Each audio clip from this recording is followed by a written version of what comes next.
Well guys, today I am finally sitting down to review these newer sunscreens from CeraVe that I've been trying out for what seems like forever. I bought these myself several months ago. They were not sent to me in PR. This video is not sponsored, but full disclosure, from time to time I do work with CeraVe on sponsored posts. When it comes to choosing a sunscreen, you have several different options available. You have mineral sunscreens, aka inorganic, that have zinc and or titanium dioxide as their active sunscreen ingredients. Then you have chemical sunscreens, aka organic sunscreen, which contain carbon compounds as their active sunscreen ingredients. And then there's also the category of hybrid sunscreens, which, as the name implies, are a hybrid between the two options. You have mineral filters in there and you have chemical filters. When it comes to CeraVe as a brand, ceramides are the name of the game. All of their products are going to have 3 essential ceramides. Ceramides are lipids naturally found in skin's outermost layer, and they're really important for barrier function. Interestingly enough, ultraviolet radiation, not only is it damaging to the deeper layers of our skin, not only does it set the stage for skin cancer, but it can contribute to barrier compromise by damaging those ceramide lipids. We know that applying ceramides to the skin can help your skin start to make its own ceramides perhaps more efficiently, and is great for the moisture barrier. CeraVe's products also have hyaluronic acid, a humectant that helps with improving water content in skin's outermost layer, and ultimately that helps you out in a variety of ways. It helps, well, your skin not be as prone to dryness, but it also helps with barrier integrity, and it just helps the natural turnover processes go along a lot more smoothly and efficiently. Your skin barrier has all these enzymes that need to conduct business, and they do that best when there's water present. When the water level declines, those processes start to slow down, and that can lead to dry, rough skin texture. And many of CeraVe's products have one of my favorite ingredients, a B vitamin, niacinamide, which is anti-inflammatory, helpful for hyperpigmentation because it slows down or gets in the way of the transfer of pigment packets from the pigment-producing cells, melanocytes, to the neighboring keratinocytes.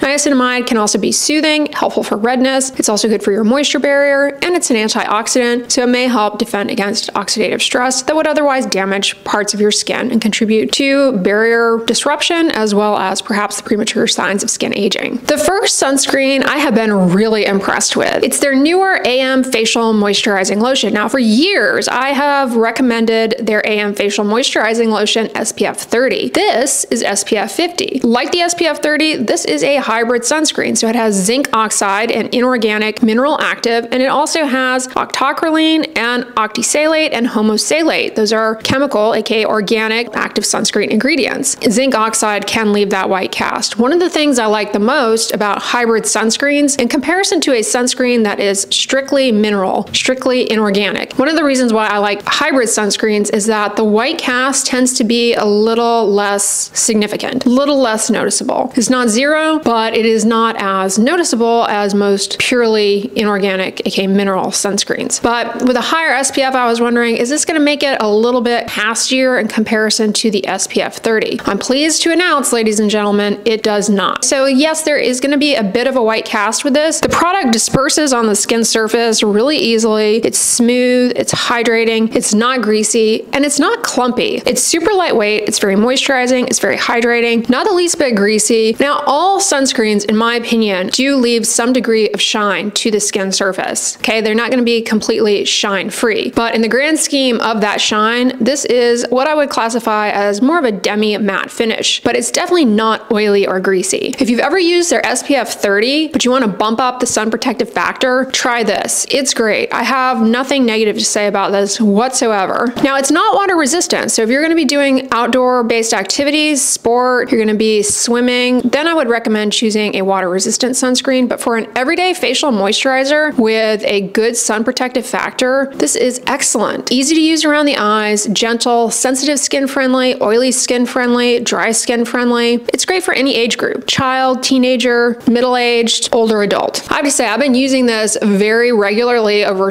many months now. Not a single time did this pill on me. I really enjoyed how easy this is to apply, how smooth it goes on the skin surface. And like I said, for me, it does not leave that white cast. Now, if you have a deeper skin tone, the zinc oxide in this, to some extent, depending on your skin tone, it will show up. Depending on where you live, it's probably already getting cold and chilly out. We're going to be headed into winter before you know it. I mean, fall can be freezing for some people. Your skin becomes more vulnerable to dryness in those colder months, but you also need to protect your skin from ultraviolet radiation. UV rays reflect up off of surfaces, especially snow. This is a really great daily facial moisturizer for heading into those colder months. It addresses the needs of the barrier, which can need a little bit more TLC in the colder months. It offers an excellent high-level SPF for everyday moisturizing and sun protective needs. It has ceramides, hyaluronic acid, and niacinamide in the background formula as well. So all of those things, like I said, are going to help with moisturizing the skin. All right, let's move on to their inorganic hydrating mineral sunscreen. These are tinted sunscreens, and I've actually reviewed one of these before, but they came out with some new shades. So one thing I want to say about these, they are tinted mineral, aka inorganic sunscreens. And something that's really important to know about tinted sunscreens is the tint comes from ingredients called iron oxides. And iron oxides can offer the sunscreen a little bit something extra. Not only are you getting a tint there, which is nice because all mineral sunscreens tend to be chalky and white, that tint can sort of help mask that to a certain extent. But the iron oxides responsible for the tint, they actually can offer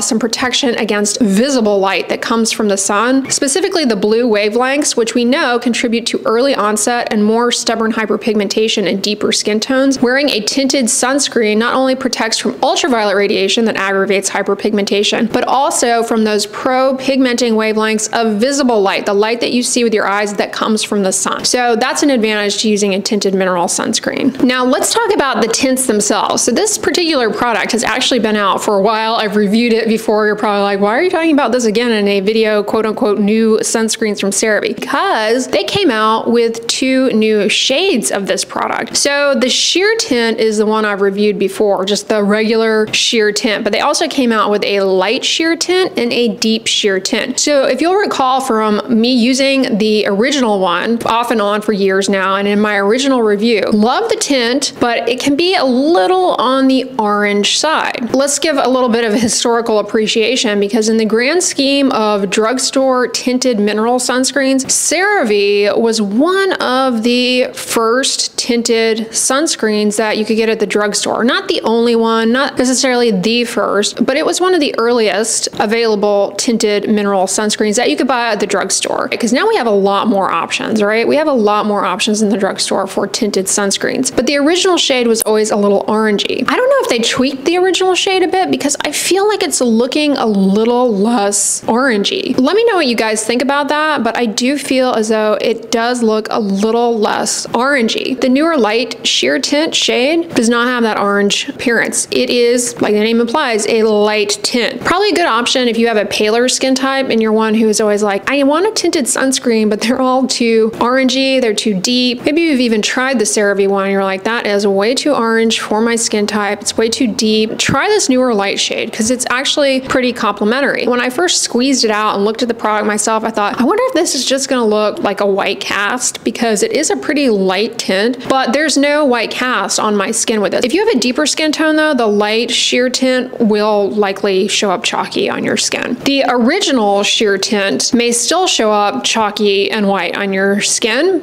depending on your skin tone. If you have more of a medium skin tone, the original shade may work out perfectly for you. But let's talk about the deep sheer tint. So you can see it going on my skin, obviously not the right shade for me. The color is a lot deeper. It has more of the red iron oxide, so you do get some reddish tones coming through, but it's not like orangey. The balance of the different types of iron oxides in this is one that is a little bit leaning towards more of a reddish undertone. If you have a deeper skin tone, I think there's a good chance that this one can work out for you. However, I do think if you have a really deep skin tone like Fitzpatrick Phototype 6, I think this will show up very chalky nonetheless. Here's the thing, when it comes to mineral sunscreens, in my opinion, one of the reasons I think people hate sunscreens is they go for the mineral sunscreens like these, the all mineral that have zinc and or titanium dioxide. And these sunscreens are always going to be thicker and feel heavier on the skin in comparison to a chemical sunscreen. An all chemical sunscreen is always going to be a lot more lightweight in consistency, spread on the skin more easily. You may not care. You may think that the mineral sunscreen feels perfectly fine, but if you always go for mineral sunscreens and you're finding that they feel so heavy and goopy and sticky, try a chemical sunscreen or try a hybrid sunscreen. A hybrid sunscreen is kind of right down in the middle as far as castiness and heavyweightness. The hydrating mineral sunscreens, they all have ceramides, hyaluronic acid, and niacinamide. So if I were to choose again, just for myself, which of these would I repurchase of what I have already bought, it's going to be this. it's going to be this SPF 50. It's really good, and I enjoy niacinamide a lot. Now, that being said, I know a lot of people don't get along well with niacinamide, and CeraVe puts niacinamide in many of their products, but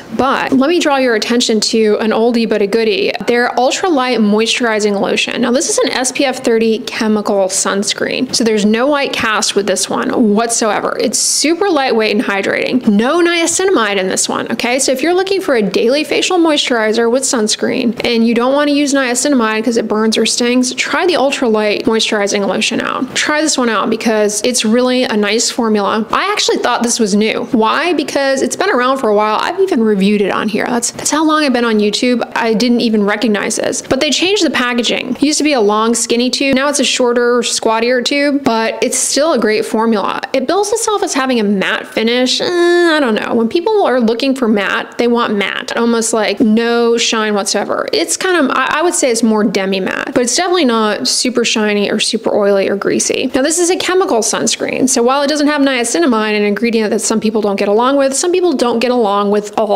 chemical sunscreens. They burn, they sting. For a lot of people, they find it irritates the skin around the eyes. For me personally, this causes no issues around my eyes. It doesn't burn, it doesn't sting. It's lovely, lovely, lovely, lovely. But just keep that in mind. All right, guys, so that about wraps up what I wanted to talk about with regards to these new sunscreens. I hope this video was informative to you all and helps you in choosing one moving forward. But if you guys like this video, give it a thumbs up, share it with your friends, and as always, don't forget, sunscreen and subscribe. I'll talk to you guys tomorrow. Bye.